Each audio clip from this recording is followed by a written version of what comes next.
Last, just to check, is there anything else you'd like to add or perhaps clarify, highlight as regards the second statement, or you're okay? If I would be allowed. Yes. On the example that was put by one of the commissioners on what role oversight in the briefing. And so, you know, are you just there? Do you have the powers? And so I just wanted to highlight that the ID, similar to DPP's, has powers in terms of Section 20 of the NPA Act. And if I'm just allowed, commissioners, so the first part of the powers are powers accorded to all prosecutors and heads of the prosecuting agencies, which is the power to institute and conduct criminal proceedings. And that in terms of Section 21, the power is contemplated in Section 179(2) and other relevant sections of the Constitution to A, institute and conduct criminal proceedings on behalf of the state, B, carry out any necessary functions incidental to instituting and conducting such criminal proceedings, and C, discontinue criminal proceedings, vests in the prosecuting authority, and shall, for all purposes, be exercised on behalf of the Republic. Those powers are also applicable, commissioners, to the investigating director. When we were talking about briefings on matters, there can be briefings on matters. And in Section 29A of the NPA Amendment Act 10 of 2024, if I could just relate to those powers and functions of investigators. An investigator Sorry, Advocate Johnson. So has that amending act not been inserted into the main act? Is it a standalone act? It's a standalone section, as I find it, Chair. I'm asking because there will be ABCD Amendment Act to blah, blah. But when you go through it, you find that it inserts sections, new sections, or adds to existing sections into the main act or the act that it is amending. So are you saying that's not what has happened here? No, this it relates to a different power. Chair, yes. if I may, our version of the NPA Act has inserted 29A. That the witness references, and it was inserted by Act 10 of 2024. Yes. So she may very well be reading the Amendment Act, but it has since been inserted into the main act, and it's to be found there. Thank you. Okay. All right, please go ahead, Advocate Johnson. It's just to indicate, Commissioners, powers and functions of the investigators. 29A, subsection 1, an investigator may, subject to the control and direction of a head of an investigating directorate, exercise such powers and must perform such duties as are conferred or imposed upon him or her by or under this Act and any other law, and must obey all lawful directions which he or she may receive from a person having the authority to give such directions. And then it goes into the powers that the investigators may have, which is search, seizure, arrest, execution of warrants, securing the attendance of persons in court, the service or execution of subpoenas, and the investigation of offenses. It is in the briefings that we receive control, and it is usually these operational matters that are discussed. And so investigators may be subject to the control and direction of the head of the investigating directorate. But when we read back with Section 20, these matters are still incidental to prosecutions.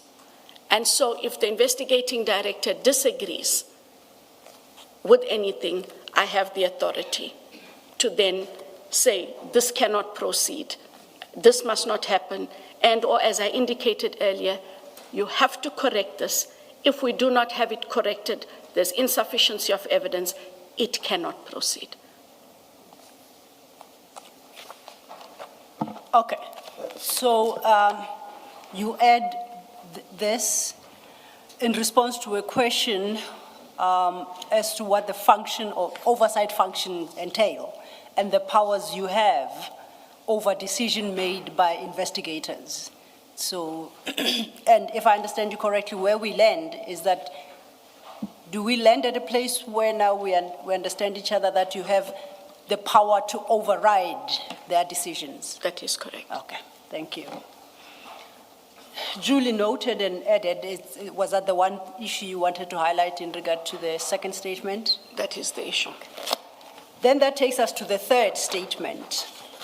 You recall when we referenced this statement in the morning, I did indicate that there are certain issues arising therefrom,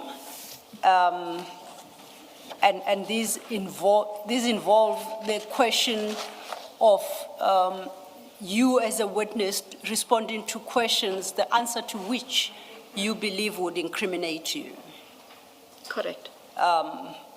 So I had suggested that we work through the statement first in its entirety before we address the commissioners about what my engagements with Mr. Bodlani, where they landed us, and to hear your attitude towards that. So for the moment, let's deal with the contents of the statement, then we'll deal with the principle, whether or not certain questions can be put to you. And my understanding, this statement is dated the 20th of July, which is yesterday, and it was filed in response to a Rule 3 issued following the testimonies of 3 witnesses that appeared before the commission last week Friday. That is correct. Yes. Now, not last week Friday, the Friday before.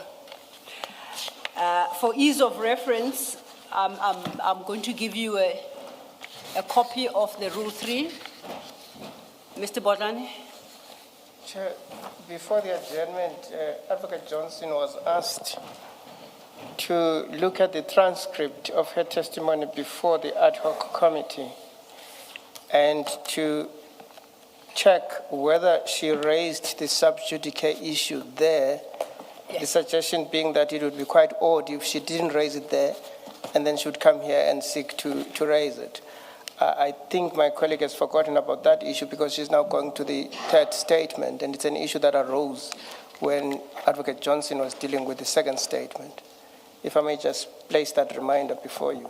Thank you so much. That's quite correct, Chair. I'd even referred Advocate Johnson to where the transcript is in her exhibit file. Thank you, Mr. Bodlani. Thank you. Advocate Johnson, you had Advocate Bodlani. I take it that you, in the course of the lunch adjournment, you had opportunity to have regard to the transcript, and then you can refer us to that part of the transcript where you are dealing with the issue of sub judice, if at all, before the Ad Hoc Committee. Thanks. Commissioners, as I indicated, that is File 3. Yes, File 3. And I'm at page 621. That's correct. CJC 375. Thank you.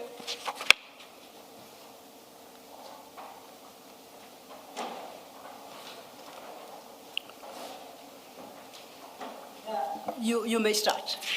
So on the question of the sub judice,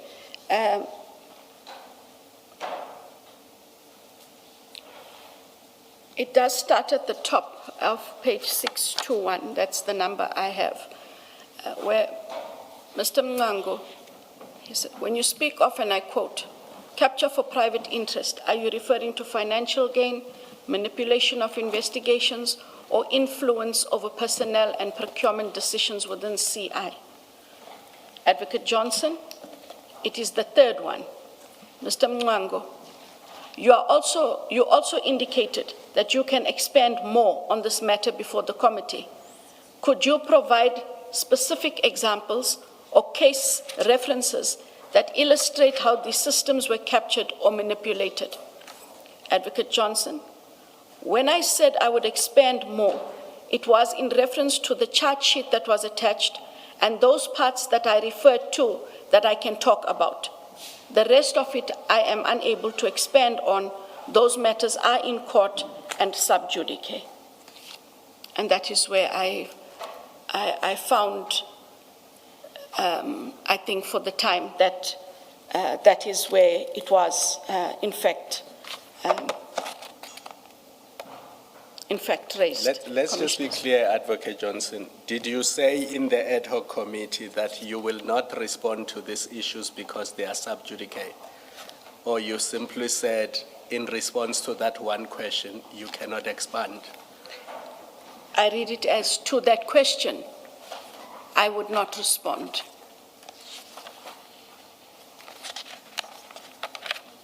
So are you saying in the ad hoc committee you never responded to issues relating to Brigadier Mokwele's appointment and the subsequent charging of the 5 or 6 people involved in that?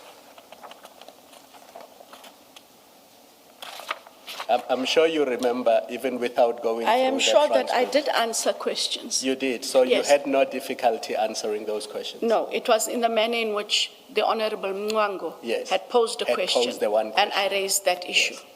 So to be fair to you, can we leave it here that you will respond to questions, but where you feel that you cannot respond to a specific question, you will invoke your right as you wish on a question-by-question basis, so that there is no blanket refusal to respond to these questions? That is correct. Are you comfortable with that? I'm comfortable. Thank you. Commissioner Khumalo, just a point of clarification. It takes us back to the application where sub judice is invoked. And I had understood when we started the stream that that issue has been disposed of. So before this commission, that rule is not available to her. Whether or not she can answer to a question as and when it's posed to her is in the context now of the third statement, which relates to the question of self-incrimination. Those are two distinct issues. Just so the witness doesn't, I don't confuse the witness and suggest to the witness that she may invoke the sub judice rule in relation to any issue put before her, because that has been disposed of by the commission. But that is distinct and different from the issue of self-incrimination. I just wanted to make sure the witness and I don't talk past one another on this point, because it is quite important. Yeah, no, I think because the witness was responding to me, you can address her separately. I just needed to understand what her current position is. Yes. And that was not a ruling by myself or by the chair. It was simply me seeking clarity from her. And my understanding of what she said is that she invoked the privilege in relation to MP Mwango's question. Yes. But then she continued answering questions, so she did not have difficulty answering questions. And she may or may not, depending on what question is asked, then raise the issue. So I left it there on the understanding that we can ask her these questions and she will respond to them. And where she does raise an issue, then it will be dealt with there. But that was in response to me, so don't understand it to mean that that's how the matter ends as between you and her, no. I understand that, except that Commissioner Khumalo, then it takes me to the ruling by the chair when we started regarding the issue of sub judice. To remind us all, we indicated that we've been finished with 4 dockets. And the agreement between IDEC's legal team and ourselves was that the 3 dockets we will refer to extensively and with a no holds barred approach. There's only the 4th docket, the one that on the basis of which we now learn that General Khumalo was due to be arrested on the 16th of June 2026, thereabouts. We will exercise restraint only insofar as that particular docket is concerned. And that would not be on the basis of a sub judice rule, but more on the basis that that docket is still involves extensive investigations, and we are quite sensitive that we do not undermine ongoing investigations. Where that lands me is that my understanding, at least, insofar as IDEC is concerned, is on the matters that will be traversing with any witness from IDEC, the sub judice rule doesn't even find application. And I just want the witness to understand that that is where we landed. So I do not expect a response, or I don't think the commissioners would expect a response from the witness that she cannot answer because the matter is in court. That issue has been settled. The only issue that is outstanding is a self-incrimination issue, but that is the subject of the third statement that we are going into. Do you understand my position, Advocate Johnson? I do, Counsel. Okay. I think I'm clarified. So, is that when you referred us to the transcript, is that the only place you found where reference to sub judice Yes, is in the made? time that I had, that was the one that I Yes. could recall. And Okay. And then as Commissioner Kumalo points out, notwithstanding what you stated, page 621, that you are unable to expand on that as those matters are in court and sub judice, you proceeded to answer questions relating to those matters. Correct. Before ad hoc. So in fact, much as you raised it, you did not seek to assert it fully and insist that the rule be respected throughout. Correct. Thank you. Okay. I'm indebted to my learned friend for reminding us of that.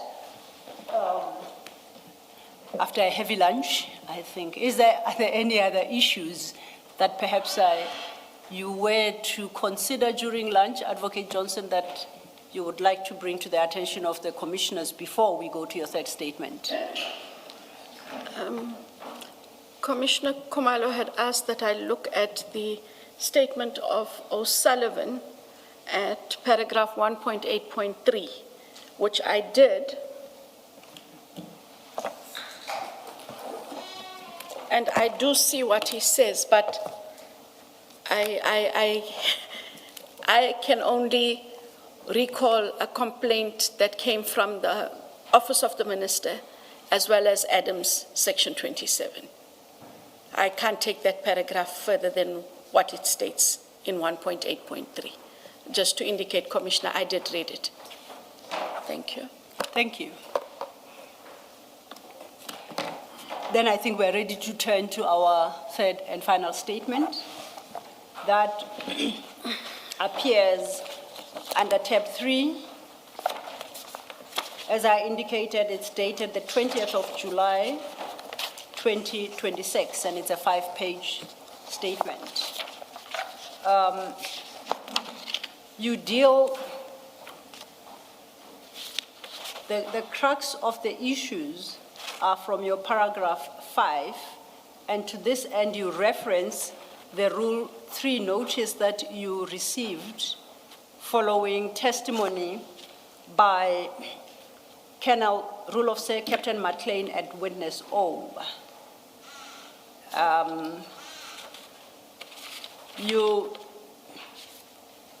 You do not adopt the ad paragraph approach in that statement, but we have availed a copy of the Rule 3 and the issues you were called upon to respond to, which you seek to do in this particular statement. So when you are ready, I think you can safely say you can skip paragraphs 1 to 4 as they reiterate what you already have stated in your first statement and repeated in your second. So if you could take it from paragraph 5, thank you. Paragraph 5, Statement 3.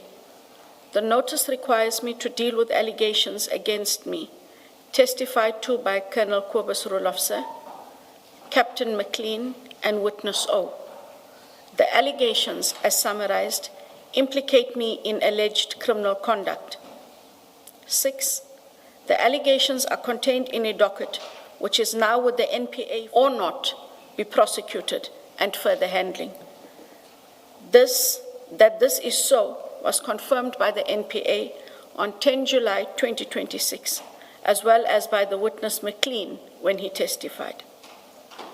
Now that the matter is before the NPA on the basis set out above for a decision on whether I should or not be prosecuted, various consequences emerge. One of those consequences of the need for me to have my rights protected. Paragraph 8. Thus, when I testify on those matters, should I be called upon to, I will exercise my right not to incriminate myself under Section 35(3)(j) of the Constitution of the Republic of South Africa, read with Section 3(4) of the Commissions Act of 1947. These instruments guarantee my right against self-incrimination. 9, I hold the view that the Commission's fact-finding mandate does not override my constitutional protection against self-incrimination under any circumstances. For these reasons, this affidavit is submitted to place my position in regard to the testimony of the witnesses identified above formally before the Commission.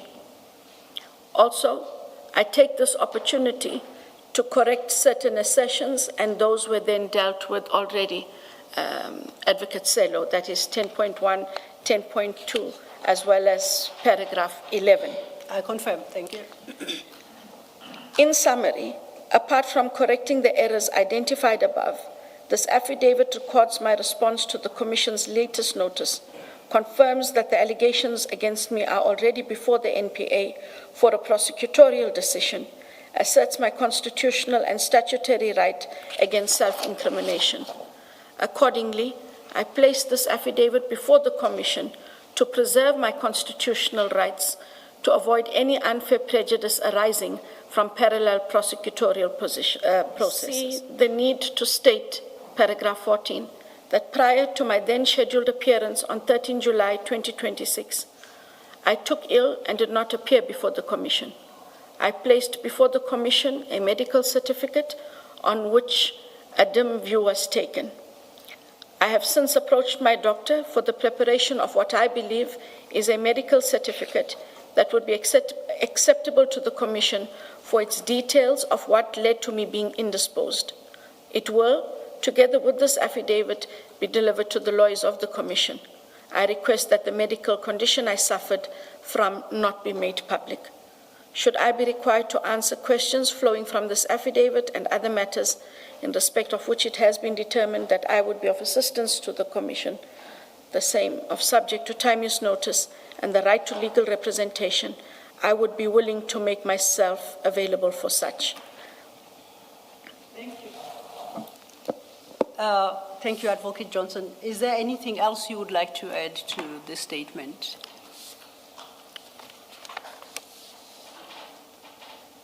Chair, there was a bundle that came last night, and what I saw in the bundle was there was WhatsApps of Barry Bateman, and there was, I think, an affidavit of Brigadier Petle. I know my counsel struggled to open it, so we were not able to consult on those matters, and I do not want to be seen to be leaving them out because they do relate to the same matter. So if where I'm talking only about 3 people, I open myself up to questions from others who all relate to the same matter. And if I could just take a minute to, if I could confer with my counsel through you, Commissioner, just to see if they were able to get to that bundle, because the first part, Advocate Selo says bundle, and then it has those names. I don't want to miss a name that might be there. May I suggest this perhaps might assist you? You recall during the course of consultation, file 1 of the exhibit bundle was shared with yourselves. The mic, please. File 1 of the exhibit bundles was shared with you. This is about 10 days ago to 2 weeks ago. Do you recall that?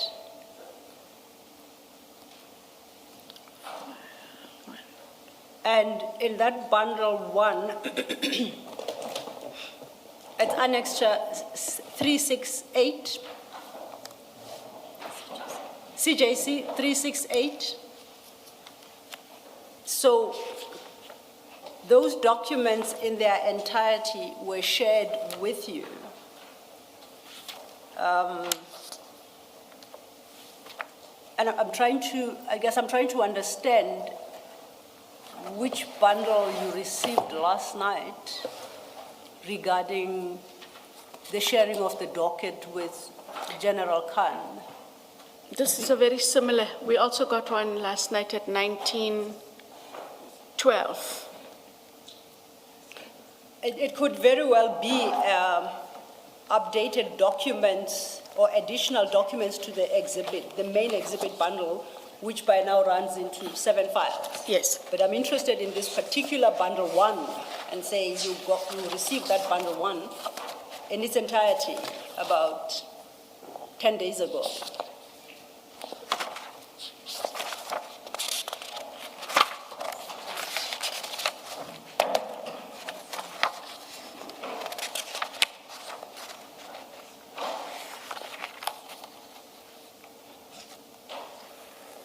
If you look at exhibit bundles from page 1.